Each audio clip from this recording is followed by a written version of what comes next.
Subscribe now and press the bell icon. Never miss an update. Hello everyone, welcome to our YouTube channel. तो आज हम EBS का एक दूसरा important topic लेके आए हैं जिसमें हम बात करेंगे पौधे। यहाँ से आपके 2 नंबर तो पक्के आना ही है, तो इसलिए आपके 2 नंबर पक्के हो जाएंगे। तो चलिए हम डिस्कस करते हैं फिर आज अपना एक इम्पॉर्टेंट दूसरा टॉपिक, पौधे। पौधे जो हैं, हमने देखा है कि पौधे होते हैं वो कई टाइप्स के होते हैं, छोटे भी होते हैं, बड़े भी होते हैं। तो पौधे जो होते हैं उनकी कुछ अपनी विशेषताएं होती हैं। पौधों की विशेषताएं, सबसे बड़ी इनकी विशेषता ये होती है कि ये स्वयंपोषी होते हैं। यानी स्वयंपोषी का मतलब होता है ये अपना भोजन स्वयं बनाते हैं। तो पौधे अपना भोजन स्वयं बनाते हैं। अब ये क्वेश्चन आता है कि ये अपना भोजन कैसे स्वयं बनाते हैं। तो जिस क्रिया द्वारा पौधे अपना भोजन स्वयं बनाते हैं उसको कहते हैं प्रकाश संश्लेषण। यानी प्रकाश संश्लेषण क्रिया द्वारा पौधे अपना भोजन तैयार करते हैं। अब एक क्वेश्चन ये यूपी टेट में भी पूछा गया था कि प्रकाश संश्लेषण कैसी क्रिया है। तो प्रकाश संश्लेषण हमारी रासायनिक अभिक्रिया है। आपको ये ध्यान रखना है कि प्रकाश संश्लेषण हमारी रासायनिक अभिक्रिया है। अब पौधों की और विशेषताएं हैं। पौधे जो हैं वो वर्षा का मुख्य कारण है। यानी पौधे जो हैं वो जल चक्र को नियंत्रित करते हैं।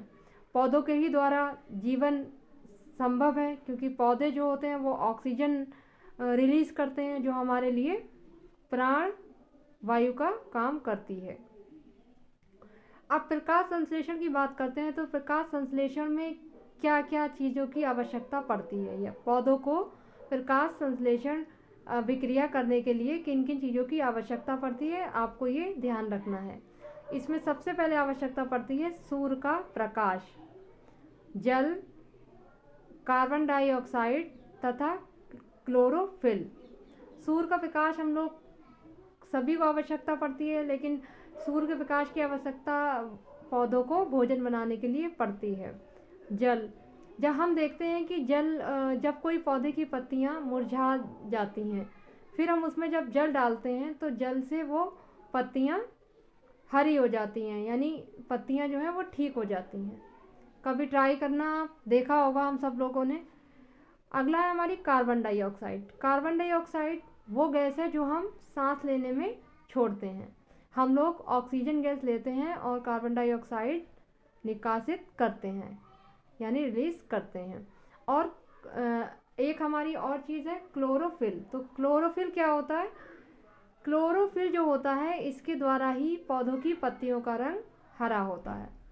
ठीक है, तो आपको ये ध्यान रखना है कि सूर्य का प्रकाश, जल, कार्बन डाइऑक्साइड तथा क्लोरोफिल, ये 4 इम्पॉर्टेंट चीज़ें हैं जो प्रकाश संश्लेषण की क्रिया में आवश्यक हैं। अगला है हमारा, पौधे जो हैं वो कौन कौन सी गैस निकालते हैं। ये ध्यान रखना है हम लोगों को बहुत ही, कि पौधे हमारे कार्बन और ऑक्सीजन दोनों गैस निकालते हैं। हमें पता है कि पौधे जो हैं दिन में कार्बन डाइऑक्साइड लेते हैं और ऑक्सीजन निकालते हैं। और हम लोग दिन में ऑक्सीजन लेते हैं, हमें रात में भी ऑक्सीजन चाहिए। लेकिन पौधे जो होते हैं वो पौधे जो हैं वो दिन में ऑक्सीजन निकालते हैं और रात में कार्बन। इसीलिए मना करते हैं कि रात में पौधों के नीचे नहीं सोना चाहिए। ठीक है, तो आपको ये ध्यान रखना है, ये दोनों गैसें निकासित करते हैं। अगला है हमारा, पौधों का हरा रंग किनके कारण होता है। तो पौधों का हरा रंग क्लोरोफिल के कारण होता है। वर्षा का मुख्य कारण पौधे हैं। बताया जैसे मैंने आपको कि वर्षा जो का मुख्य कारण, यानी जल चक्र को सही रूप में चलाने के लिए पौधे अति आवश्यक हैं। पौधे ही हमारे मौसम को भी प्रभावित करते हैं। अगला है हमारा बरगद का वृक्ष। तो ये यहाँ पे हम कुछ इम्पोर्टेंट वृक्ष या पेड़ों की भी बात करेंगे जो व्यू ऑफ एग्ज़ाम से काफ़ी इम्पॉर्टेंट है और यहाँ से क्वेश्चन बनते हैं। तो बरगद का वृक्ष जो है, यहाँ से ये काफ़ी एक सांस्कृतिक और बहुत ही पुराना वृक्ष माना जाता है। इसको इंग्लिश में कहते हैं बैनियन ट्री। तो सबसे पुराने वृक्षों में से एक वृक्ष की बात करें तो वो है हमारा बरगद का वृक्ष, और ये सैकड़ों वर्षों तक जीवित रहता है। ये सैकड़ों वर्षों तक जीवित क्यों रहता है? इसके पीछे ये रीज़न है कि बरगद के वृक्ष में कुछ शाखाएं निकलती रहती हैं, इसको सहारा देने वाली शाखाएं निकलती रहती हैं। शाखाएं निकल के ऊपर से लटकती हुई ज़मीन में आ जाती हैं, फिर वो ज़मीन से एक नया सा एक तना निकल आता है जो इसको मजबूत बनाता है। इसीलिए ये जो वृक्ष है वो बहुत ही लंबे समय तक जीता है, यानी बहुत लंबे समय तक जीवित रहता है। अच्छा, भारत में एक हमारा द ग्रेट बैनियन ट्री है, तो वो कहाँ है? कलकत्ता के हावड़ा में द ग्रेट बैनियन ट्री। ये ट्री जो है ये आपको ध्यान रखना है कि ये कलकत्ता के हावड़ा में है। ठीक है, अब हम बात करते हैं दूसरे और इम्पोर्टेंट जो पेड़ हैं उनकी। तो चलिए अब बात करते हैं अपने दूसरे इम्पोर्टेंट वृक्ष की। ये वृक्ष है हमारा खेजड़ी। ये बहुत ही इम्पोर्टेंट वृक्ष है और आपको इसको अच्छे से ध्यान रखना है, यहाँ से क्वेश्चन बन जाते हैं। ठीक है, तो खेजड़ी वृक्ष जो है वो एक जगह है, खेजड़ी जो है वो एक जगह है, वो राजस्थान के जोधपुर में पड़ता है एक गांव, उसको खेजड़ी गांव कहते हैं, और खेजड़ी गांव में ही खेजड़ी वृक्ष पाए जाते हैं। तो ये वृक्ष का इतना इम्पोर्टेंट क्यों है? क्योंकि ये वृक्ष जो है वो बहुत ही अच्छे वृक्ष होते हैं, इनकी लकड़ी बहुत अच्छी होती है, इसमें कभी कीड़े नहीं लगते। अब खेजड़ी वृक्ष जो है, जो खेजड़ी गांव में खेजड़ी वृक्षों को बचाने हेतु अमृता बिश्नोई ने 363 महिलाओं के साथ बलिदान किया था। ठीक है, इसलिए ये बहुत इम्पॉर्टेंट है, तो आप इसको अच्छे से समझें और ध्यान भी रखें।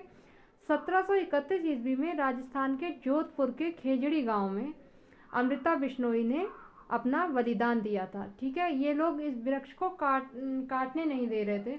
वहाँ के जो राजा थे, तो वो राजा चाह रहे थे कि उनके महल में कुछ लकड़ियों की आवश्यकता पड़ी, तो वो चाहते थे कि ये जो खेजड़ी गांव में जो खेजड़ी के वृक्ष हैं इनको काट के वो अपने यूज़ में ले सके। लेकिन जो वहाँ के ग्रामीण थे, जो वहाँ के रहने वाले लोग थे, उन्होंने इसका विरोध किया और वो पेड़ों से चिपक गए और उनको काटने नहीं दिया। लेकिन राजा का हुक्म था, इसलिए वहाँ पे बहुत सारे जो लोग थे, जो पेड़ों से महिलाएं चिपक गई थी, जो काटने नहीं दे रही थी वृक्षों को, उनको भी काट दिया गया, यानी मार दिया गया। यानी 363 महिलाएं जो थीं वो इसमें बलिदान हो गई थी, शहीद हो गई थी। तो तब से ही फिर बाद में राजा को जब पता चला कि ऐसा ऐसा यहाँ पे हुआ है, तो उन्होंने फिर ऑर्डर दिया, मना किया कि अब यहाँ पे कोई भी वृक्ष नहीं काटा जाएगा। तो ये घटना जो है ये 1731 ईस्वी की है।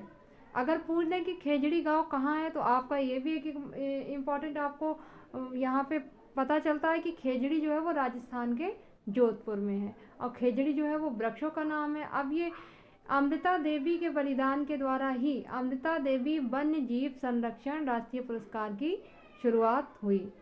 फिर उनके बलिदान के बाद ये जो अमृता देवी वन्य जीव संरक्षण राष्ट्रीय पुरस्कार दिया जाने लगा।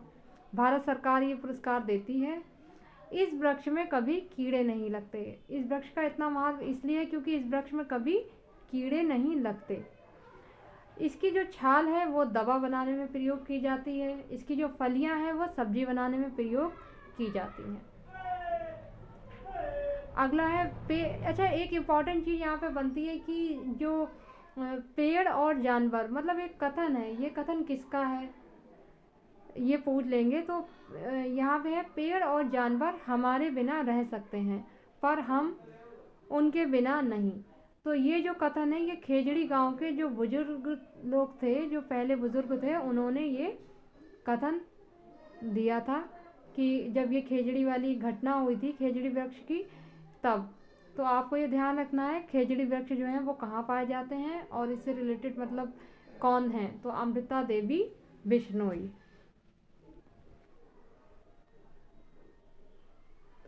तो अब हम बात करते हैं हमारा नेक्स्ट इम्पॉर्टेंट जो पौधा है, रेगिस्तानी ओक। रेगिस्तानी ओक से भी हमने देखा है कि कई क्वेश्चन लास्ट ईयर और कई एग्ज़ाम में पूछे जा चुके हैं। तो हम रेगिस्तानी ओक को थोड़ा सा समझ लेते हैं। रेगिस्तानी ओक जो है वो ऑस्ट्रेलिया में पाया जाता है। रेगिस्तानी ओक इसलिए फेमस है क्योंकि इसके जड़ें इसके तने से 30 गुना लंबी होती हैं, यानी इसकी जड़ें बहुत लंबी होती हैं, इसका तने से 30 गुना। और इसकी एक खासियत और है कि इसके तने में पानी इकट्ठा रहता है और वहाँ के ऑस्ट्रेलिया के लोग जो हैं वो इस पानी को पीने के लिए भी इस्तेमाल कर लेते हैं। पीने के लिए ओक के जो रेगिस्तानी ओक है उसके पानी को, उसके तने में जो पानी इकट्ठा रहता है उसको इस्तेमाल करते हैं। ठीक है, तो ये भी आपको ध्यान रखना है। अगला अच्छा हम बात करते हैं थोड़ी सी कि जो पौधा होता है उसमें कुछ परागकण होते हैं, यानी पॉलिनेशन जो होता है पौधे में परागकण। हम लोगों ने फूल देखे हैं, हम लोगों ने फूल के बीच में कुछ छोटी छोटी सी महीन से बारीक से कण दिखाई देते हैं बीच में। वो संरचना कुछ पाउडर जैसी होती है, अगर हम उसे हाथ से छुएं तो वो बिखर जाते हैं, पाउडर जैसी सी होती है, वही हमारे क्या होते हैं, परागकण। तो आप नोट कर लीजिए, पाउडर जैसे होते हैं तथा पत्तियों के अंदर फूल के बीच में पाए जाते हैं। तो परागकण जो है ये परागकण प्रक्रिया द्वारा पौधे प्रजनन करते हैं, यानी परागकण प्रक्रिया द्वारा पौधे क्या करते हैं, प्रजनन, यानी कहना चाहिए ये पौधे का जो प्रजनन अंग कह सकते हैं इसको।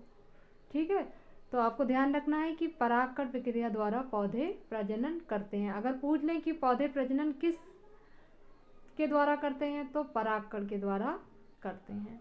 ठीक है, अगला है, अब परागकण जो होते हैं हमने देखा है कि चलिए थोड़ी सी बात कर लेते हैं कि परागकण जो होते हैं वो जब कोई मधुमक्खी या कोई कीड़ा उसके फूल पर बैठता है तो उसके पैरों में कुछ परागकण चिपक जाते हैं और फिर वो दूसरी जगह बैठता है, यानी दूसरे फूल पर बैठता है तो वहाँ पे उसके कण जो हैं वो पहुँच जाते हैं। तो इसी तरीके से क्या हो जाता है, परागण, और यही पौधे का प्रजनन कहलाता है।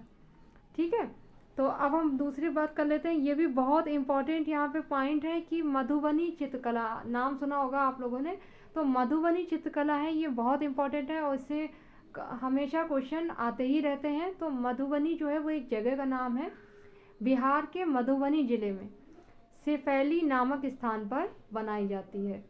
ठीक है, तो याद रखना है कहाँ है मधुबनी, बिहार में। तो ये भी हमें समझ में आ गया कि बिहार का एक मधुबनी जिला है। तो मधुबनी जो जिला है वो इसी नाम से मधुबनी पेंटिंग यानी चित्रकला का फेमस हो गई है। ठीक है, अच्छा ये बनती किससे है, सबसे इसकी खासियत बात ये है कि इसमें नेचुरल चीज़ों का प्रयोग होता है, यानी प्राकृतिक चीज़ों का, कोई भी आर्टिफिशियल कलर इसमें नहीं लगाए जाते हैं। और चावल के घोल में इसमें जो जैसे नीला रंग बनाना है तो नील डाल देंगे, अगर पीला रंग बनाना है तो हल्दी डाल देंगे। ऐसे ही रंग जो प्राकृतिक रंग होते हैं उनको मिला के तैयार की जाती हैं। अब इसमें क्या क्या बनाते हैं, यानी किन किन चीज़ों के चित्र बनाते हैं।